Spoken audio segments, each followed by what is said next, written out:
we're here with Ben Southers from Vision 45. He creates the sounds of lips, blurps, all different sounds. Basically what you've got is two people generating and controlling the live audio on stage and two people generating and controlling live vision on stage. We have a lot of live instruments on stage, so we tend to mix it ourselves. That's the most appropriate way to do this electronic music. Yeah. So we have a large mixing console on stage, and I have all of that, and I use this as an instrument, to create sounds and to play with sounds and throw them out into the audience.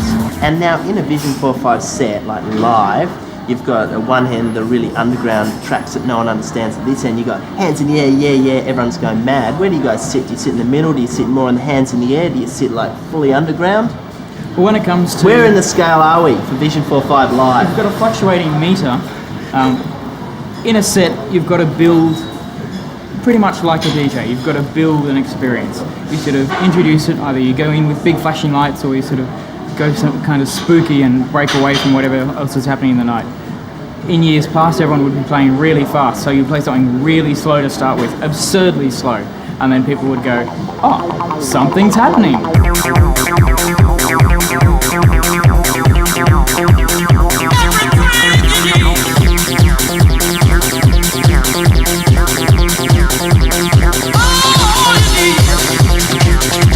A lot of people just think of visuals as an add-on to the music, rock clips, that sort of stuff, the music clip. And what we've tried to do is go way beyond that conceptually and actually create something that's integrated and connected with the music. So it's like it's an integrated concept. And then to that we add the whole notion of actually integrated, interactive triggers. So we use interactive technologies as well to add to the liveness of that.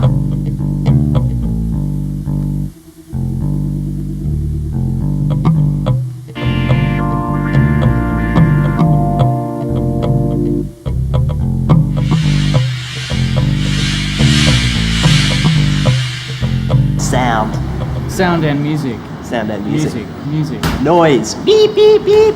So when it comes to a single, it's like a different thing. It sort of lets people know that it points to the album. Traditionally, singles are just like something to advertise an album, but with the dance music market, a single's a product in itself.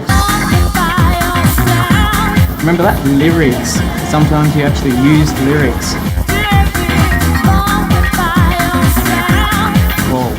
And it seems to me that the dance music is getting larger and larger in this. It is getting larger. Rock and roll country. Well, that's right. You can express the same things that people express through rock and roll, but in a broader way. There's nothing about it. You can't have guitar because it's dance music. You can have guitar. You can use whatever instruments. And it's about the sort of palette that you have to write with. Like you've got drums, bass, guitar, vocals. There's your rock and roll.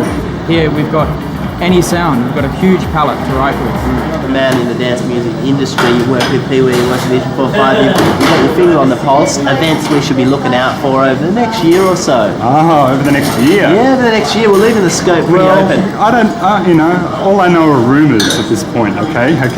Colossus 2 is going to be huge, okay? But I don't even know where it's going to be yet or who's on the bill.